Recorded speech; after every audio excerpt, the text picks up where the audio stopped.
कस्तूरी तिलकं ललाटपटले वक्षस्थले कौस्तुभो नासाग्रे हरमौक्तिकं नटतले वेणुहरिशङ्कणं शर्वाङ्गे हरिचन्दनं सललितं कण्ठे च मौक्तावली गोपश्रीपरिवेशितो विजयते गोपालचूडामणि यं प्रव्रजन्तमनुवेदमवेदकृत्यं द्वैवायुनो विनयकातरया पुत्रेति तन्मयतया नरमो विनेदोस्तं सर्वभूतहृदयं परिवाणतोऽस्मि प्राणपुरुषोत्तमाय नमः ध्यायेनाराधयामि दुर्व्यामि गन्धाञ्जलिपुष्पाणि समर्पयामि।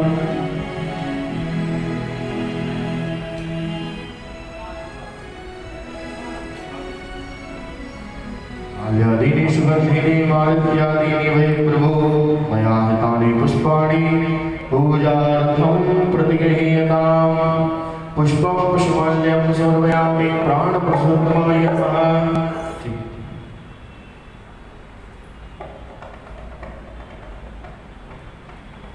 पुष्पं पुष्पाण्यं समर्पयामि पुष्पाञ्जलिः।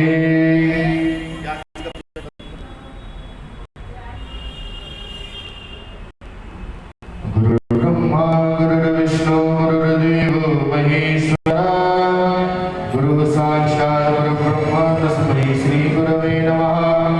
व्यासाय विष्णुरूपाय व्यासरूपाय विष्णवे नमो वै ब्रह्मनिधे वसिष्ठाय नमो नमः।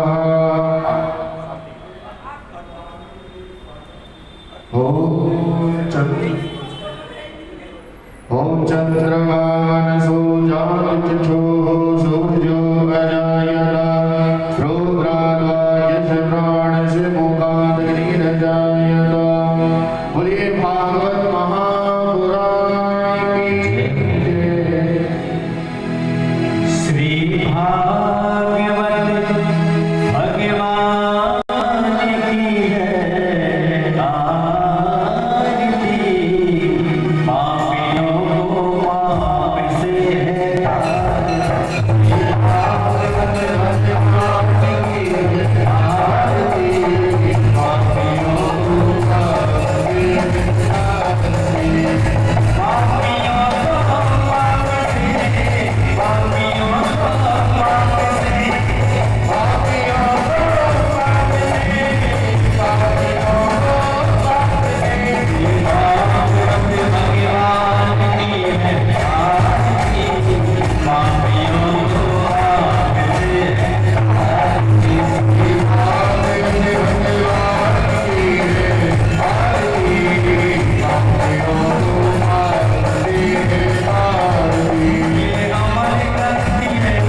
विशेषाणि नमो मे श्रवणाय गुरु मे सभी कामाय कामकामाय वियं गामि श्रवणे श्रवणं ददातु नन्दनन्दनाय विद्महे देवकी नन्दनाय धीमहि तन्नो कृष्णः प्रचोदयात् श्रीवन्तिकावकुलजं पटवाकलाब्धे पुट्टागजादिगिरवीररसालकुसुमे बिल्वप्रवालितुलसीदलमञ्जरीभिः त्वापूजयामि जगदीश्वर मे प्रसीद दानासुगन्धिपुष्पाणि यथा कालो भवानि च तस्वाञ्जलिर्मया दत्तग्रहाण परमेश्वर अञ्जलिमेले करस्वरमनमे श्रद्धाभाव पुष्पांजलि अर्पण करो नाथ करो श्रीकार प्रार्थना पूर्वक नमस्कार मंत्र पुष्पांजलि समर्पयामि।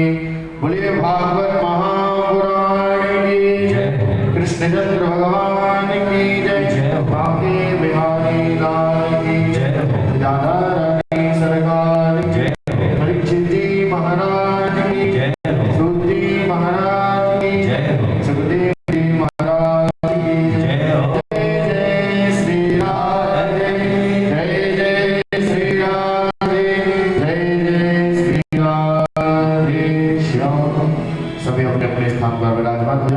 आज की पावन कथा में हम सभा भगवान भगवान की चरित्र की कथा को सुनेंगे और जो भी यहाँ वहाँ है ऊपर है उनसे निवेदन है कि जल्द से जल्द कथा मंडल में उपस्थित होकर के आज की पावन कथा को श्रवण कर अपने जीवन को धन्य प्रदान करें। जय श्री राम।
विसारियो चाहे लाख लोग मिल जाए, तुमको हमसे बहुत है, हमको तुम सारा। कहते से कोटि देवताओं को प्रणाम करते थे, इष्ट देवता कुल देवता ग्राम देवता स्थान देवता सभी देवताओं को प्रणाम करते हैं। गणेश जी भगवान के चरणों में दंडवत करते हैं, हनुमान जी महाराज के चरणों में प्रणाम करते हैं, बाकी बिहार जी के श्री चरणों में दंडवत प्रणाम करते हैं। प्रभु अपना आसन ग्रहण करें और आप सभी को श्री राम में सभी जग जानी, श्री राम में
सौंप दिया इस जीवन का सब भार तुम्हारे हाथों में।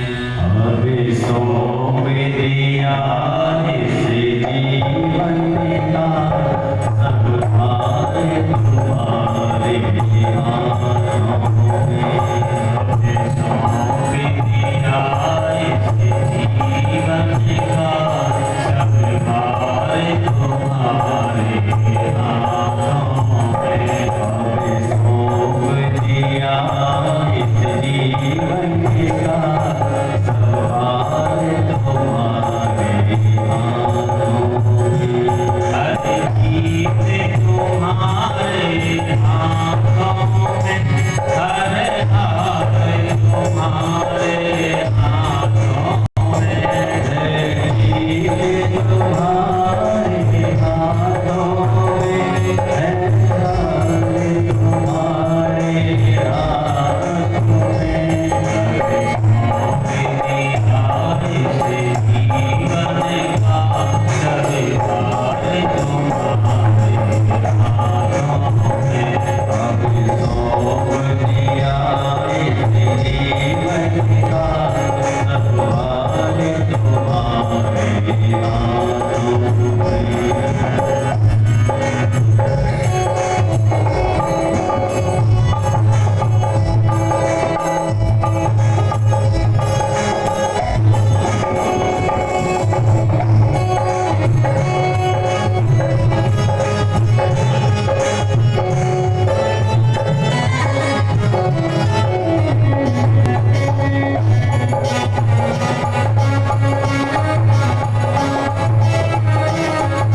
ममेति बंधे जंतु नमेति मुच्यते।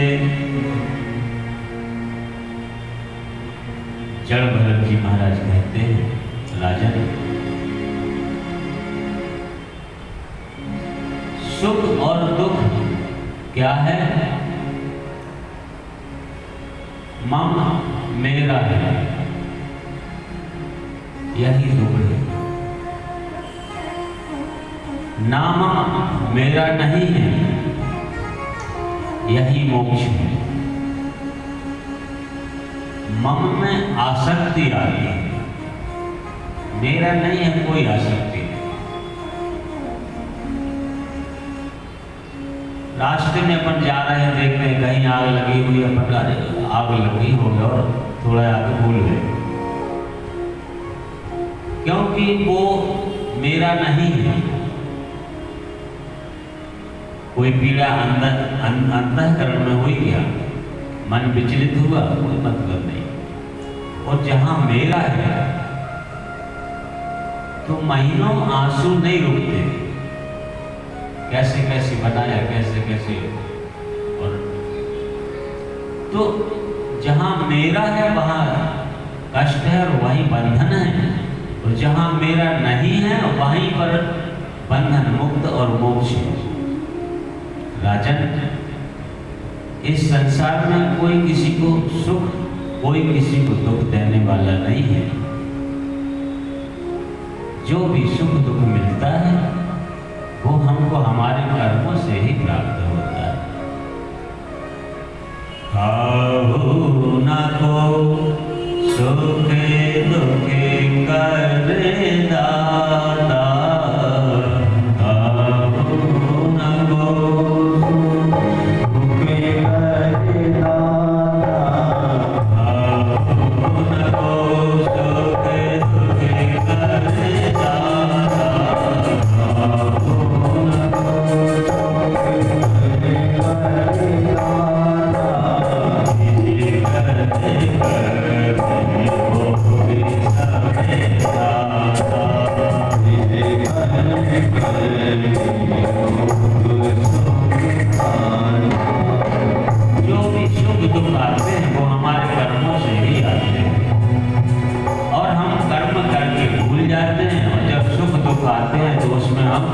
सुख और दुख महसूस करने लगते हैं। राजन, मैंने आसक्ति हिरण के बच्चे में की, उसका परिणाम ऐसा हुआ कि मुझे सारा जीवन नष्ट करना पड़ा, हिरण की योनि में जाना पड़ा। इसका मतलब ये नहीं है कि अच्छा करने में बुरा होता है, ऐसा नहीं है। अच्छा करो, अच्छा करके वहीं पर उसको भूल जाओ, उसमें आसक्त मत हो कि मैंने अच्छा किया है। जैसे जड़ भरत जी ने हिरण के बच्चे को उठाया और उसको पालन करने के बाद में उसमें जो आसक्ति आ गई कि अब हम उसके बिना रह नहीं सकते, वो बुरा है। आसक्ति आना ही बुरा है, भला करना बुरा नहीं। बच्चे को जल से बचाया, उसके प्राण बचाए, वो तो पुण्य का कार्य हो गया। उसको बचाने के बाद जो उसमें आसक्ति ज्यादा हो गई, वो हमारा जीवन को बर्बाद करने वाली है।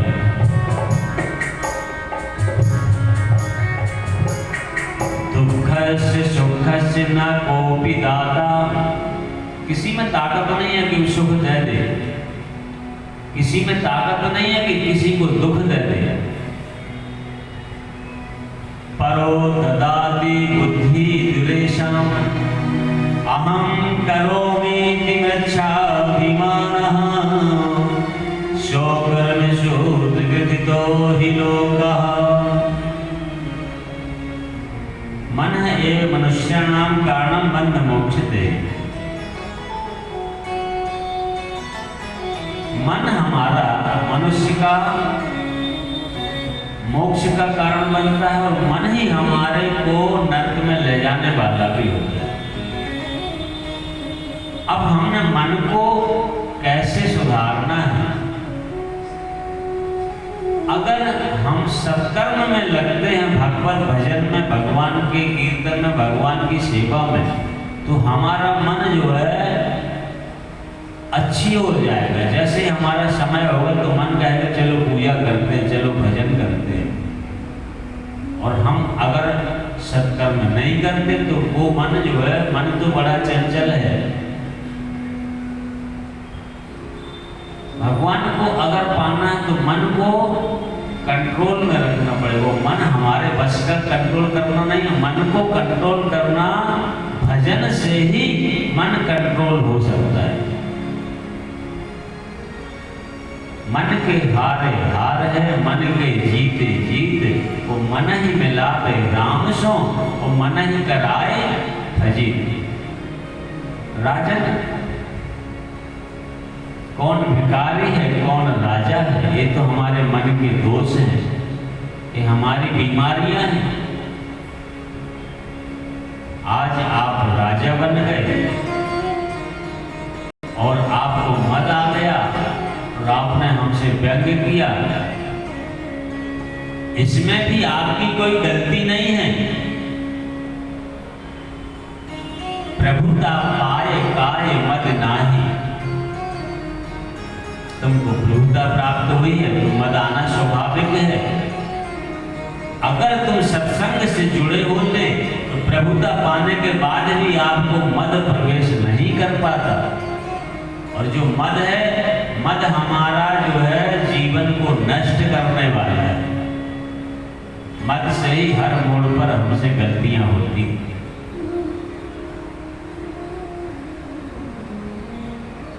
राहुल राजा ने कहा, महाराज नमो नमः काराण विग्रहाय स्वरूपपति चिकट विग्रहाय, नमो अवधूत द्विजबंधुलिंग निगुण नित्यानुभवाय तोभ्यम। लोक संरक्षण के लिए शरीर धारण करने वाले परमानंद ज्ञानानंद आत्मा के निज स्वरूप से शरीर को धारण करने वाले भगवान, आपको नमस्कार है। हे प्रभु, अवधूत वेश में आपने ज्ञान को ढकने वाले प्रकाशवान प्रभु, आपको नमस्कार है। बारंबार नमस्कार किया। हे प्रभु, जैसे ज्वर से पीड़ित मनुष्य को औषधि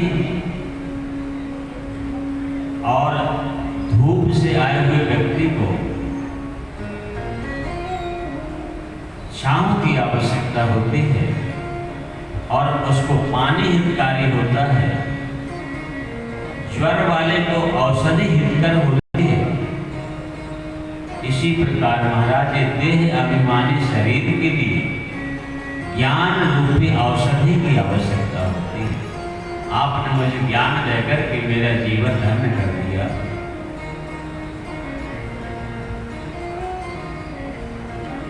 राहुगण ने कहा, महाराज मैं राहुगण को प्रभु समझाते हैं कि आसक्ति होने के कारण मेरा जीवन एक नष्ट हो गया, मृग की योनि में आना पड़ा। आज आप राज्य की जो आसक्ति है, राज्य का मद है, उसको छोड़ दो राजन, तुम्हारा जीवन नष्ट करने वाला है। राज्य का भोग करो, तुम्हारा है, कोई बुराई नहीं है, उसमें आसक्ति ला करके और मन को उसमें मदान कर देना वो नुकसानदायक। कस्यामि में धरण्य देव दस्याम सार्थ लघु पंक्ति पुनायकम बलात्।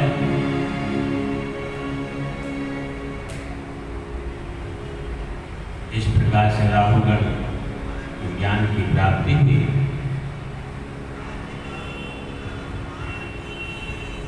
अज्ञान दूर करके राहुगण को ज्ञान का प्रकाश दिया। केदार खंड के अनुसार भरत जी ने जिस हिरण के बच्चे को पाला था, परीक्षित जी कहते हैं महाराज ये राहुगण कौन है और भरत जी ने इसका कल्याण क्यों किया?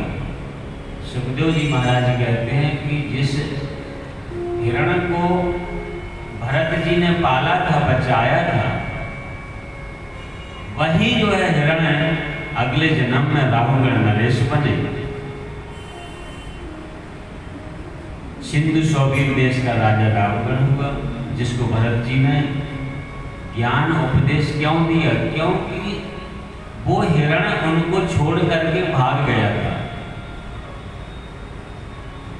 उसका कल्याण अधूरा था। और जो सज्जन और संत होते हैं वो उस प्राणी का कल्याण करने के लिए चाहे जितना उनको कष्ट उठाना पड़े उसको छोड़ते नहीं है।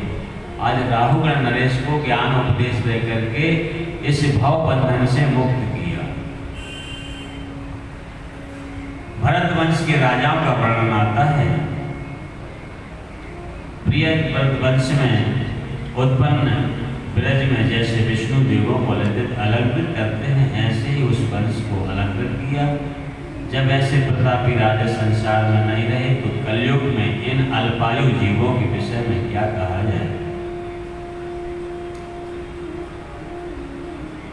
हजार हजार वर्ष वाली उम्र पाने वाले राजा,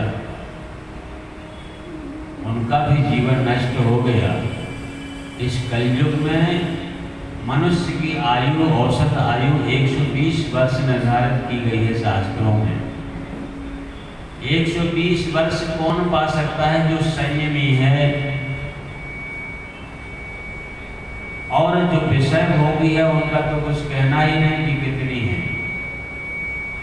अधिकतम आयु का जो है 120 वर्ष का बताया गया।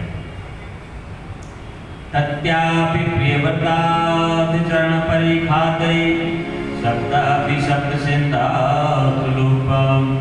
सुखदेव जी महाराज कहते हैं आपने प्रियव्रत के रथ के पहियों के खंड को समुद्र बने थे, उसमें संक्षेप में सुनाया तो विस्तार से सुनाने की कृपा करें। ये जो भूमंडल रूपी कमल को सप्तद्वीप रूपी कोशों के मध्य में प्रथम जम्बूद्वीप है, वह लक्ष्य योजन विस्तार करने वाला कमल के पत्ते के समान गोल है। जम्बूद्वीप में 8 सीमावर्ती घिरे हुए 9 वर्ष हैं। एक जम्बू, दूसरा प्लक्ष, तीसरा सालमलिक, चौथा कुश, 5वां क्रौंच, 6वां शाक, 7वां पुष्कर द्वीप है। 7 द्वीपों के बीच में जम्बूद्वीप का नाम महाद्वीप है। इसके भीतर 9 वर्ष हैं। इसके बीच में इलावत नाम का वर्ष है। उस वर्ष में सुमेर पर्वत के 8 कर्णिका पर्वतों से घिरा हुआ है। जम्बूद्वीप के बीच में स्थित एक इलावत वर्ष से दक्षिण में 2 हरिवर्ष, 3 पुरुष वर्ष और 4था भारत वर्ष। इन तीनों की सीमा निर्धारण करने वाले एक निषद, 2 हेमकूट और तीसरा हिमालय है। ये 10,000 योजन ऊंचे हैं। मेरु के चारों तरफ आधारभूत 10,000 योजन विस्तार तथा ऊंचे 4 पर्वत हैं। एक मेरु, दूसरा मेरु उन्नत, तीसरा सुपार्श्व और चौथा कुमुद। इन पर्वतों पर क्रमशः आम, दूसरा जामुन, तीसरा कदम और चौथा बरगद के 4 श्रेष्ठ वृक्ष ध्वज समान 1100 योजन ऊंचे और उतने ही शाखाओं का विस्तार है।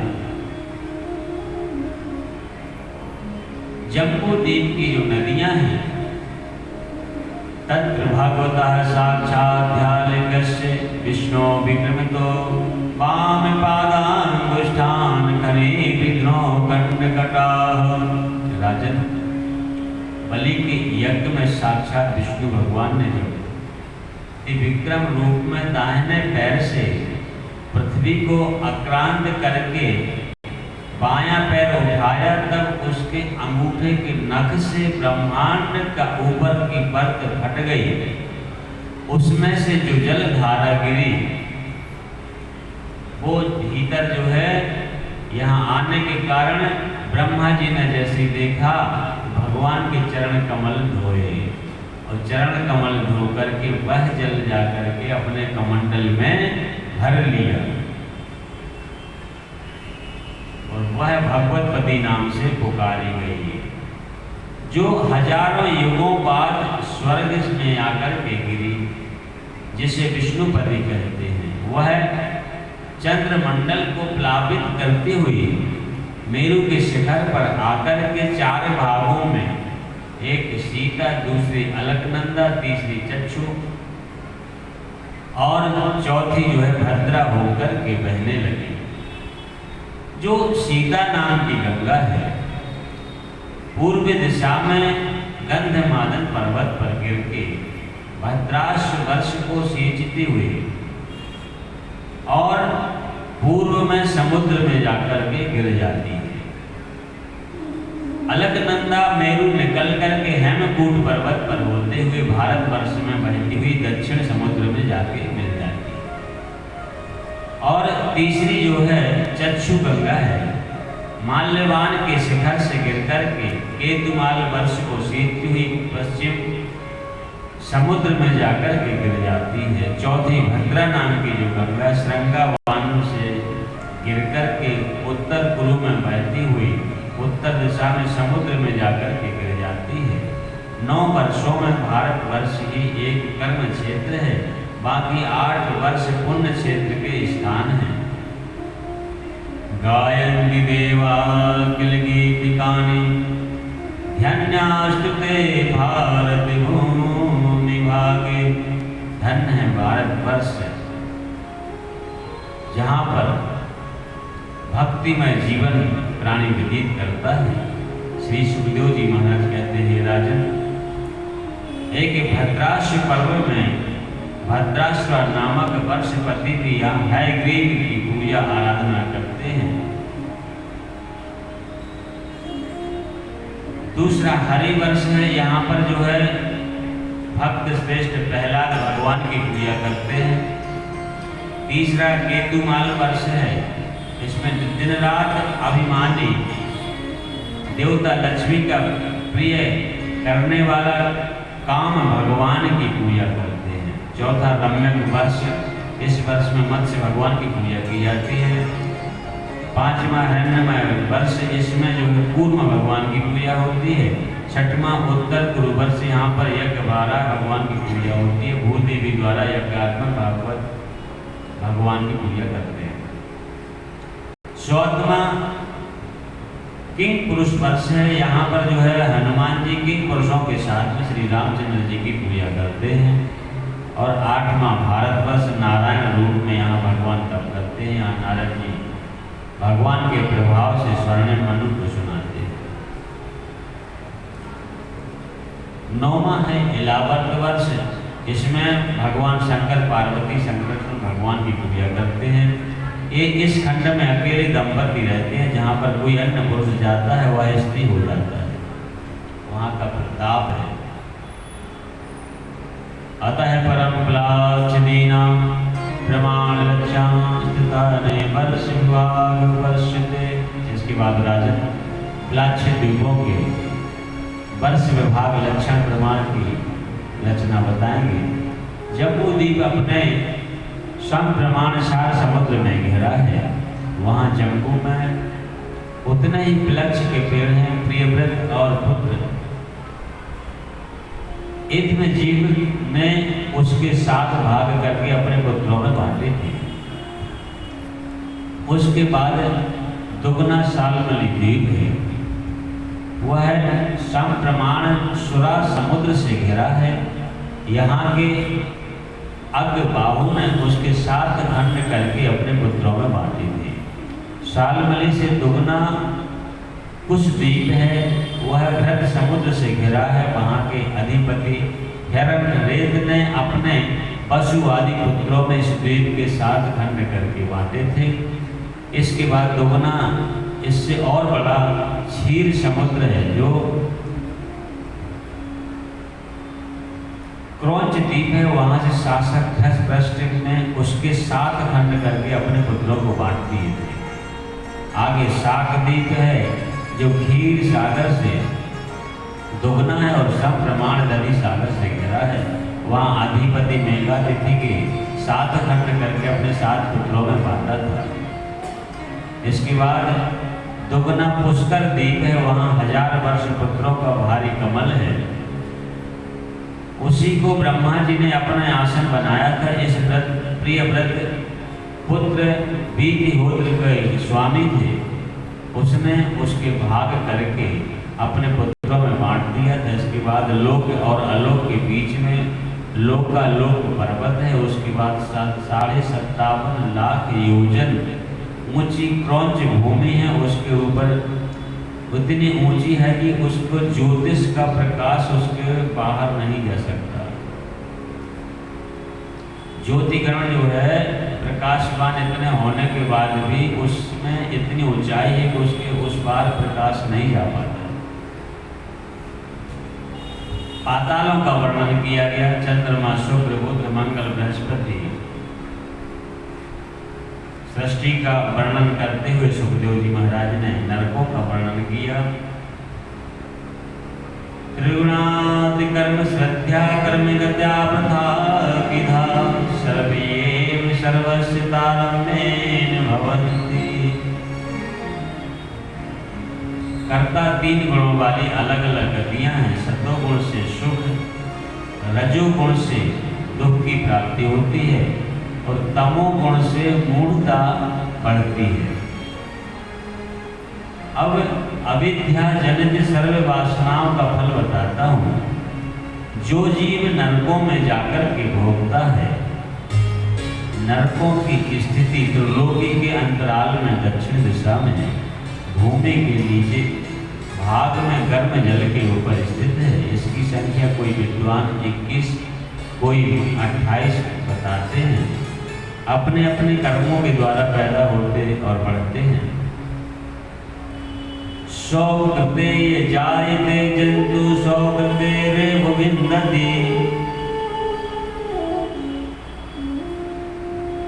एक है तामिश्र नरक। एक किसको प्राप्त होता है? हर व्यक्ति को हर नरक भी नहीं मिलता, सबके कर्मों के आधार पर निर्धारित होते हैं। जो ताम्रस्थ नरक है, जो पराया धन चुराया जाए, जो चोरी करता है दूसरे का धन और दूसरे की स्त्री, जो चुराता है, छीन लेता है, उसको कौन सा नरक मिलता है? ताम्रस्थ नरक। और दूसरा परिधन स्त्री परिदृष्टि करे, वो प्राणी अति दुखे पाए। आँखें निकाल कर जल जल तन, नरकों में गिरा होता